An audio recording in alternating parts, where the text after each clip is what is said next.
নতুন আরেকটা ব্লগে আপনাদের সবাইকে ওয়েলকাম। আপনারা সবাই কেমন আছেন? আমি কিন্তু ফাটাফাটি আছি, একদম বিন্দাস। আর কেন এত ভালো আছি জানেন তো?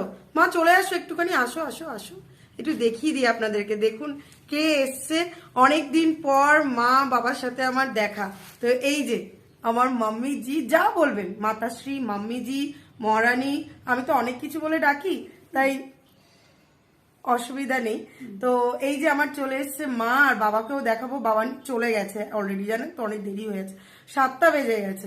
তো চলুন, আজকের হচ্ছে আমার দিদি ভাই, এই যে আমার দিদি ভাই, আর এই যে আমার দিদি ভাই, এই দিদি ভাইয়ের হচ্ছে ছেলের অন্নপ্রাশন। তাই জন্য আজকের আমরা যাচ্ছি ইসকনের মন্দিরে মুখে ভাত দিতে। চলুন আপনাদেরকেও সাথে করে নিয়ে যাব, আর দেখতে থাকুন কি কি হয়। অনেক কিছু হবে কিন্তু, সবটা আপনাদের সাথে শেয়ার করব। আর অনেক কিছু বাকি রয়েছে, আপনাদের সাথে আরো শেয়ার করতে করতেই যাব। সকাল থেকে ব্লগটা তো আমি স্টার্ট করেই দিয়েছি, নতুন করে স্টার্ট করার কিছু নেই। দেখতে থাকুন, আশা করি আপনাদের সবার খুব ভালো লাগবে।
পৌঁছে গেছি আমরা ইসকনের মন্দিরে। আমার সাথে সাথে আপনারাও একটু দর্শন করে নিন। আপনাদের কাছে প্রথম, কিন্তু আমার কাছে কিন্তু প্রথম নয়। আমি এখানে আরও অনেকবারই এসেছি। আমার ছেলের অন্নপ্রাশনও আমি ইসকন মন্দিরেই দিয়েছিলাম। চলুন ভেতরে যাব, কারণ অনেকটা বেলা হয়ে গেছে। পৌঁছাতে বলেছিল সকাল 8টায়, আর সেখানে এখন 8:30 বেজে গেছে। আর পরিবেশটা কিন্তু খুব সুন্দর, তাই একটু ঘুরিয়ে দেখিয়ে দিলাম আপনাদের। চলুন, আর সময় নষ্ট করা যাবে না, এবার সোজা ভেতরে যাওয়া যাক। মন্দিরের বাইরে বড় বড় করে লেখা আছে, জানেন, photo not allowed, video not allowed. আপনাদেরকে দেখাচ্ছি ঠিকই, কিন্তু কতক্ষণ দেখাতে পারবো সেটা আমি জানি না। অলরেডি আমাকে একবার ওয়ার্ন করে দিয়েছে, ম্যাডাম ফটো তুলবেন না, ভিডিও করবেন না। তাও যতটুকু পেরেছি আপনাদেরকে দেখিয়ে দিলাম। চলুন এবার অন্নপ্রাশনটা হয়ে যাক। বলছি কি বলুন, তারপর দিবে। ঠিক আছে ঠিক আছে ঠিক আছে। শুভম নামধেয়স্য পুত্র অন্নপ্রাশনে বিনিযোগঃ।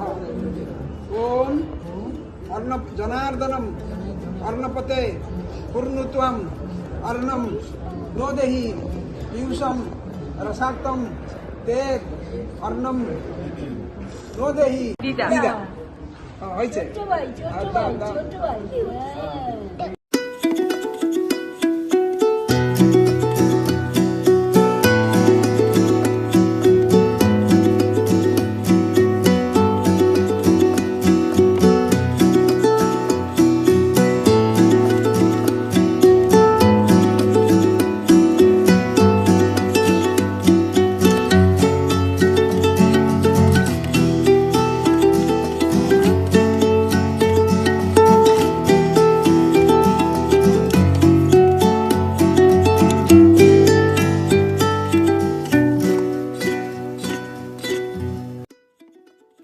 মুখে প্রসাদ আমাদের হয়ে গেছে, তাই আমরা চলে এসেছি খেতে।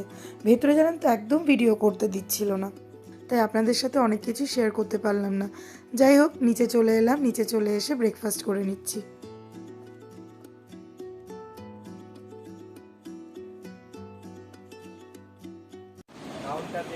হ্যালো এভরিওয়ান, তো অনেকক্ষণ পর ফিরে এলাম, মানে অন্নপ্রাশনও হয়ে গেছে। আমরা সকালবেলা খেয়ে দিয়ে নিয়েছি। আর কি বলুন তো, ভিডিও করতে দিচ্ছে না ওপরে, একদম ফটোও অ্যালাউ নয়, ভিডিও অ্যালাউ না।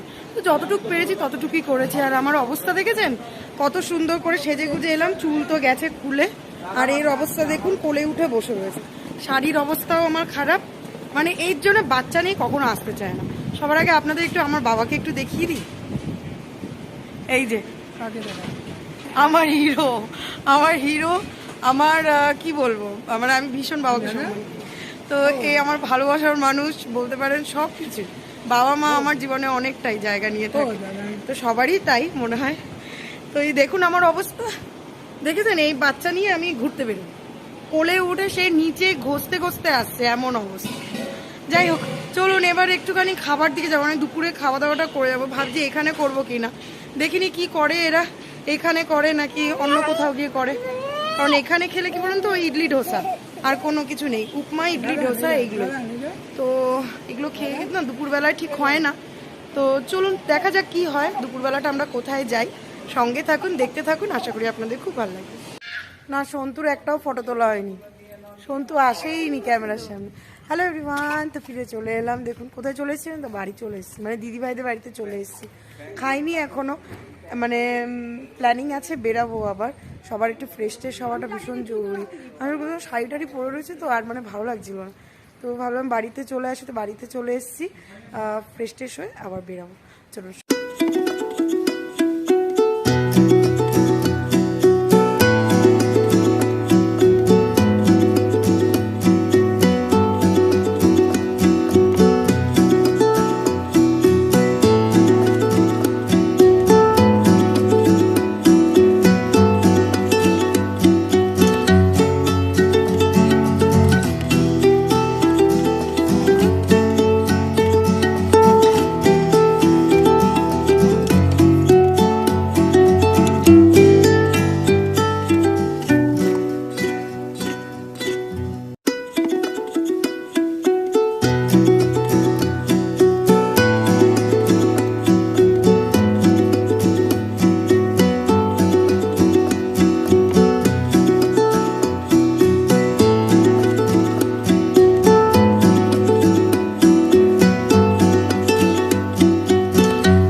চলে এলাম। দেখুন আমি কিন্তু ড্রেসটা চেঞ্জ করে ফেলেছি, বাড়ি গেছিলাম, বাড়িতে গিয়ে জামা কাপড় ছেড়ে তারপরে চলে এসেছি খেতে। মানে আজকে তো সেরকম কিছু রান্না বান্না করিনি, মানে করা হয়নি আর কি বাড়িতে। কারণ কি সকাল সকাল বেরিয়ে পড়েছি, তো রান্না বান্না সেরকম কিছু নেই। তো বাবা বললো না চল রেস্টুরেন্টেই খেয়ে আসি, যার জন্যই আমরা চলে এসেছি জাটার হাউসে। তো চলুন আপনাদের একটু দেখিয়ে দিই কোথায় চলে এসেছি।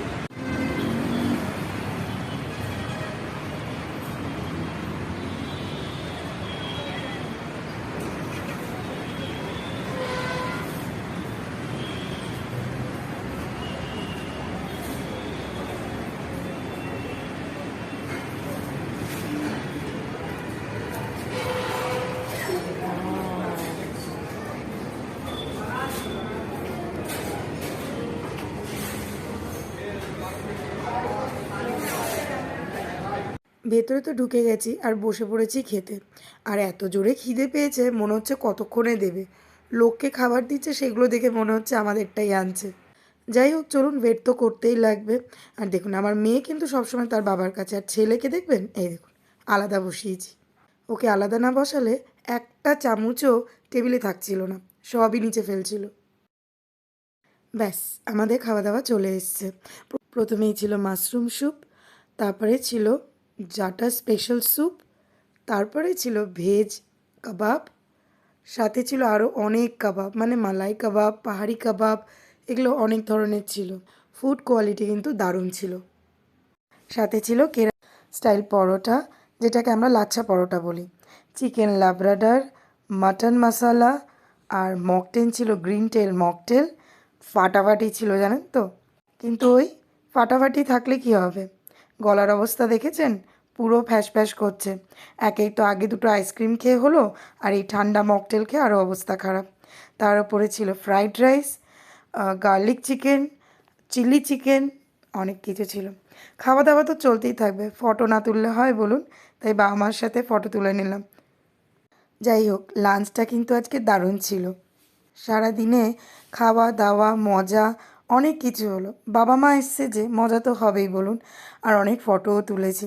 এই মুহূর্তগুলোকে না যতই ক্যামেরাবন্দি করব ততই ভালো। বাবা মার থেকে আমি অনেক দূরে থাকি, তাই বিশেষ দেখাও হয় না, কিন্তু কিছু করার নেই। এমনিতেও মাঝে মাঝে মনে হয় জানেন তো, বিয়ে করে শুধু জায়গায় অনেক দূরে আসিনি, বাবা মার থেকেও আমি অনেক দূরে চলে গেছি। যেই বাবা মার সাথে আগে আমি সমস্ত কিছু শেয়ার করতাম, এখন সেই বাবা মার সাথে আমি কিছুই শেয়ার করতে পারি না। চলুন, আজকে আর ভিডিওটা আর বড় করব না। আপনারা সবাই ভালো থাকবেন, সুস্থ থাকবেন, আর সবাইকে ভালো রাখবেন। আমি চলে আসবো নতুন আরেকটা ভ্লগ নিয়ে। দেখা হবে খুব শিগগিরই নতুন আরেকটা ভ্লগে। তাহলে আজকের ভ্লগটা আমি এখানেই শেষ করলাম। আর ও হ্যাঁ, যদি ভিডিওটা ভালো লেগে থাকে অবশ্যই একটা লাইক করবেন। আর যারা যারা আমার চ্যানেলটাকে এখনও অবধি সাবস্ক্রাইব করেননি, প্লিজ একটু সাবস্ক্রাইব করে দিন। Thank you for watching my video. সবাই ভালো থাকবেন। আমি চলে আসবো নতুন আরেকটা ভ্লগ নিয়ে। দেখা হবে খুব শিগগিরই। টাটা।